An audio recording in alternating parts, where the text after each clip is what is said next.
ಇನ್ನು ಈ ವರದಿಯನ್ನೇ ಕೊಟ್ಟಿದ್ದು ತಪ್ಪಾಯಿತು ಅನ್ನೋ ರೀತಿಯಲ್ಲಿ ಈಗ ರೂಪಾ ಅವರಿಗೆ ನೋಟಿಸ್ ಅನ್ನು ಕೊಡಲಾಗಿದೆ. ಮುಖ್ಯಮಂತ್ರಿ ಸಿದ್ದರಾಮಯ್ಯ ಅವರು ಕೂಡ ಈ ಬಗ್ಗೆ ಮೈಸೂರಿನಲ್ಲಿ ಹೇಳಿಕೆಯನ್ನು ಕೊಟ್ಟಿದ್ರು.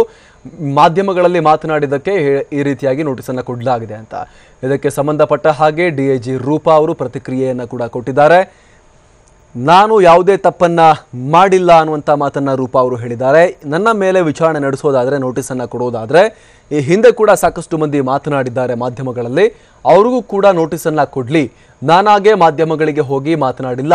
ಮಾಧ್ಯಮದವರು ಬಂದು ಕೇಳಿದಂತಹ ಪ್ರಶ್ನೆಗಳಿಗೆ ನಾನು ಉತ್ತರವನ್ನು ಕೊಟ್ಟಿದ್ದೀನಿ ಅಷ್ಟೇ ಅನ್ನುವಂಥ ಮಾತನ್ನ ಡಿಐಜಿ ರೂಪಾ ಅವರು ಹೇಳಿದ್ದಾರೆ. ಈ ಮೂಲಕ ಸರ್ಕಾರಕ್ಕೆ ಸವಾಲೆಸೆಯುವಂತಹ ಕೆಲಸವನ್ನು ಡಿಐಜಿ ರೂಪಾ ಅವರು ಮಾಡಿದ್ದಾರೆ. ತಾವು ಮಾಡಿರುವ ಕೆಲಸದಲ್ಲಿ ಯಾವುದೇ ರೀತಿಯ ತಪ್ಪಿಲ್ಲ. ಯಾವುದೇ ಒಬ್ಬ ಸಾಮಾನ್ಯ ವ್ಯಕ್ತಿ RTI ಹಾಕಿದ್ರೂ ಕೂಡ RTI ನಡಿ ಕೂಡ ಪಡೆಯಬಹುದಾದಂಥ ಮಾಹಿತಿಯನ್ನಷ್ಟೇ ನಾನು ಮಾಧ್ಯಮಗಳಿಗೆ ಬಿಡುಗಡೆ ಮಾಡಿರುವಂಥದ್ದು. ಹಾಗೆ ನಾನಾಗೆ ಹೋಗಿ ಮಾತನಾಡಿಲ್ಲ. ಮಾಧ್ಯಮದವರು ಬಂದು ಕೇಳಿದಂತಹ ಪ್ರಶ್ನೆಗೆ ಉತ್ತರಗಳನ್ನು ಮಾತ್ರ ನೀಡಿದ್ದೀನಿ ಅಷ್ಟೇ ಅಂತ ಕಾರಾಗೃಹ ಡಿಐಜಿ ರೂಪಾ ಅವರು ಹೇಳಿಕೆಯನ್ನು ಕೊಟ್ಟಿದ್ದಾರೆ.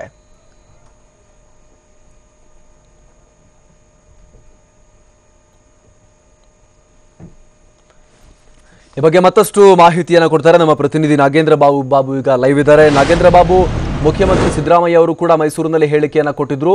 ಮಾಧ್ಯಮಗಳಲ್ಲಿ ಮಾತನಾಡೋದು ಪ್ರೊಹಿಬಿಟೆಡ್, ಅಪರಾಧ. ಹಾಗಾಗಿ ಅವರಿಗೆ ನಾವು ನೋಟಿಸ್ ಅನ್ನ ಕೊಟ್ಟಿದ್ದೀವಿ. ಏನೇ ಇದ್ರೂ ಕೂಡ ಮೇಲಾಧಿಕಾರಿಗಳಿಗೆ ಹೇಳಬೇಕಾಗಿತ್ತು ಅಂತ. ಅದಕ್ಕೆ ಈಗ ರೂಪಾ ಅವರು ಕೂಡ ಪ್ರತಿಕ್ರಿಯೆಯನ್ನು ಕೊಟ್ಟಿದ್ದಾರೆ. ನಾನು ಯಾವುದೇ ರೀತಿ ತಪ್ಪನ್ನ ಮಾಡಿಲ್ಲ. ಮಾಧ್ಯಮದವರು ಬಂದು ಕೇಳಿದ ಪ್ರಶ್ನೆಗಳಿಗೆ ಮಾತ್ರ ಉತ್ತರವನ್ನ ಕೊಟ್ಟಿದ್ದೀನಿ. ನನ್ನ ಮೇಲೆ ತನಿಖೆ ಆಗೋದಾದ್ರೆ ಈ ಹಿಂದೆ ಮಾತನಾಡಿದ ಪ್ರತಿಯೊಬ್ಬರ ಮೇಲೂ ಕೂಡ ತನಿಖೆ ಆಗಲಿ ಅಂತ ನೇರವಾಗಿ ಸವಾಲನ್ನೇ ಅವರು ಹಾಕಿದ್ದಾರೆ. ನಾಗೇಂದ್ರ ಬಾಬು. ಅಮರ್ ಪ್ರಸಾದ್, ಸಿಎಂ ಸಿದ್ದರಾಮಯ್ಯನವರು ಮೈಸೂರಿನಲ್ಲಿ ಒಂದು ಹೇಳಿಕೆಯನ್ನು ಕೂಡ ಮಾಧ್ಯಮಗಳಿಗೆ ಕೊಡ್ತಾರೆ.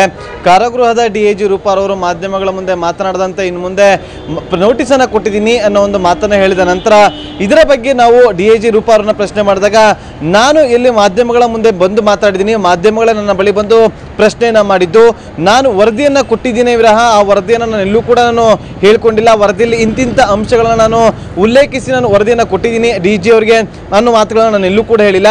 ಈ ಒಂದು ನಾನು ವರದಿಯನ್ನು ಕೊಟ್ಟ ನಂತರ ಮೊದಲು ಮಾಧ್ಯಮಗಳಲ್ಲಿ ಮಾತನಾಡಿದ್ದು ನನ್ನ ಮೇಲಾಧಿಕಾರಿಗಳು ಜೊತೆಗೆ ನನ್ನ ಕೆಳಾಧಿಕಾರಿಗಳು ಮಾತನಾಡಿದರೆ, DG ಒಂದು ಪ್ರೆಸ್ ಕಾನ್ಫರೆನ್ಸ್ ಕರೆದು ಅಲ್ಲಿ ಒಂದು ಮಾತುಗಳನ್ನು ಕೂಡ ಆಡ್ತಾರೆ. ಅದಾದ ನಂತರ ಜೈಲಾಧಿಕಾರಿಗಳಾದರೆ ಬೆಂಗಳೂರಿನ ಪರಪನಗರದ ಸೂಪರಿಂಟೆಂಡೆಂಟ್ ಆಗಿರುವಂಥ ಕೃಷ್ಣಕುಮಾರ್ ಹಾಗೂ ಮತ್ತೊಂದು ವಿಭಾಗದ ಶೇಷ ಅನ್ನೋರು ಜಿಲ್ಲಾಧಿಕಾರಿಗಳು ಮೊದಲು ಮಾಧ್ಯಮದಲ್ಲಿ ಮಾತನಾಡಿದ್ರು. ಅದಾದ ನಂತರ ಮಾಧ್ಯಮಗಳು ಅವರೆಲ್ಲರೂ ಕೂಡ ಮಾತನಾಡಿದ ನಂತರ ಅಂದರೆ ನನ್ನ ವರದಿಯಲ್ಲಿ ಎಲ್ಲೂ ಕೂಡ ಒಂದು ಸಾಕ್ಷ್ಯಾಧಾರಗಳು ಇಲ್ಲ, ಅದೆಲ್ಲೂ ಕೂಡ ಸತ್ಯಾಂಶಕ್ಕೆ ದೂರವಾದಂತಹ ಮಾತನ್ನು ಹೇಳಿದ ನಂತರ ಅವರು ಬಂದು ಮಾಧ್ಯಮದವರು ನನ್ನ ಬಳಿ ಬಂದು ಪ್ರಶ್ನೆ ಮಾಡಿದಾಗ ನಾನು ಅದಕ್ಕೆ ಸಮಂಜಸವಾದಂಥ ಉತ್ತರವನ್ನು ಕೊಟ್ಟಿದ್ದೀನಿ ಅನ್ನೋ ಮಾತನ್ನು ಹೇಳಿದ್ದೇನೆ ಹೊರತು ನಾನು ಪತ್ರಿಕಾಗೋಷ್ಠಿಯನ್ನು ಕೂಡ ಕರೆದಿಲ್ಲ. ಜೊತೆಗೆ ಮಾಧ್ಯಮದವರನ್ನ ಕರೆಸಿ ನಾನು ಎಲ್ಲೂ ಕೂಡ ಮಾತನಾಡಿಲ್ಲ ಜೊತೆಗೆ ಅಂತ ಒಂದು ಮಾತುಗಳನ್ನು ಆಡ್ತಾ, ಜೊತೆಗೆ ಈ ಹಿಂದೆ ಕೂಡ 5 ವರ್ಷದ ಹಿಂದೆ IPS ಅಧಿಕಾರಿ ಸೋನಿಯಾ ನಾರಂಗ್ ಅವರು ಕೂಡ ಇದೇ ಒಂದು ಪರಿಸ್ಥಿತಿ ನಿರ್ಮಾಣವಾಗಿತ್ತು. ಆವಾಗಲೂ ಕೂಡ ಮುಖ್ಯಮಂತ್ರಿಯವರು ಅವರಿಗೆ ನೋಟಿಸನ್ನು ಕೊಟ್ಟಿತ್ತು. ಆಗ ಏನಾಯಿತು, ಅದೇ ಪರಿಸ್ಥಿತಿ ಮತ್ತೊಮ್ಮೆ ಇಲ್ಲಿ ನಿರ್ಮಾಣ ಆಗ್ತಾ ಇದೆ. ಮಾರನೇ ದಿನ ಅದೇ IPS ಆಫೀಸರ್ ಸೋನಿಯಾ ನಾರಂಗ್ ಅವರು ಅದೇ ಅವತ್ತಿನ ಮುಖ್ಯಮಂತ್ರಿಗಳಿಗೆ ಯಾತಕ್ಕಾಗಿ ನೋಟಿಸನ್ನು ಕೊಟ್ರಿ ಅಂತೇಳಿ ಅವರಿಗೆ ವಿರುದ್ಧವಾಗಿ ನೋಟಿಸನ್ನು ಕೊಟ್ಟಿದ್ದು ಅನ್ನೋದನ್ನು ಕೂಡ ಇಲ್ಲಿ ಪ್ರಶಂಸೆಯನ್ನು ಕೂಡ ಮಾಡಿಕೊಂಡ್ರು. ಜೊತೆಗೆ ಈ ಹಿಂದೆ ಕೂಡ ಅವರು ಮಾಡಿದಂಥ ಎಲ್ಲ ನೀಡಿರುವಂಥ ವರದಿಗಳನ್ನು ನಾನು ವರದಿಯನ್ನು ಕೊಟ್ಟಿದ್ದೇನೆ ವಿನಃ ವರದಿ ಬಗ್ಗೆ ನಾನು ಎಲ್ಲೂ ಕೂಡ ಮಾತನಾಡಿಲ್ಲ ಅನ್ನೋ ಮಾತುಗಳನ್ನು ಆಡ್ತಿದ್ದಾರೆ. ಒಂದು ವೇಳೆ ನಾನು ಈಗ ಏನು ಸಿಎಂ ಸಿದ್ದರಾಮಯ್ಯನವರು ತನಿಖೆಗೆ ಆದೇಶವನ್ನು ಕೊಟ್ಟಿದ್ದೀನಿ, ಒಂದು ವಾರದಲ್ಲಿ ಪ್ರಾಥಮಿಕ ವರದಿಯನ್ನು ಸಲ್ಲಿಸಬೇಕು, 1 ತಿಂಗಳ ಒಳಗಾಗಿ ಸಂಪೂರ್ಣ ಅಂತಿಮ ವರದಿಯನ್ನು ಕೂಡ ನೀಡಬೇಕು ಅಂತೇಳಿ ಏನು ಕೊಟ್ಟಿದ್ದಾರೆ.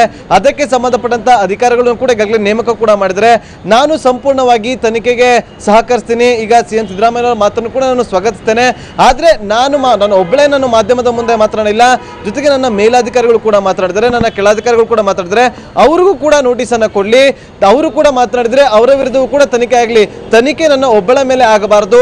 ಈ ಒಂದು ಪ್ರಕರಣದಲ್ಲಿ ಯಾರೆಲ್ಲ ಭಾಗಿಯಾಗಿದ್ದಾರೆ ಆರೋಪಗಳೆಂದರೆ ಪರಪನಗರ ಸೆಂಟ್ರಲ್ ಜೈಲಿನಲ್ಲಿರುವಂತಹ ಅವ್ಯವಹಾರಗಳ ಒಂದು ಕೂಪ ಅಂತ ಏನು ವರದಿಯನ್ನು ಕೊಟ್ಟಿದ್ರು, ಆ ಒಂದು ವರದಿಗೆ ಸಂಬಂಧಪಟ್ಟಂತೆ ಯಾರೆಲ್ಲ ಭಾಗಿಯಾಗಿದ್ದಾರೆ ಎಲ್ಲರ ಒಂದು ತನಿಖೆ ಆಗಲಿ. ತನಿಖೆ ಆಗೋರು ನಾನು ಒಬ್ಬಳಿಗೆ ಆಗೋದು ಬೇಡ, ನನ್ನ ಜೊತೆಯಲ್ಲಿ ಎಲ್ರಿಗೂ ತನಿಖೆ ಆಗಬೇಕು ಅನ್ನೋದು ನನ್ನ ಮಾತು ಅನ್ನೋ ಮಾತುಗಳನ್ನು ಕೂಡ ಈಗಷ್ಟೇ ಹೇಳಿದ್ರು. ಅಮರ್ ಪ್ರಸಾದ್. Thank you Nagendra.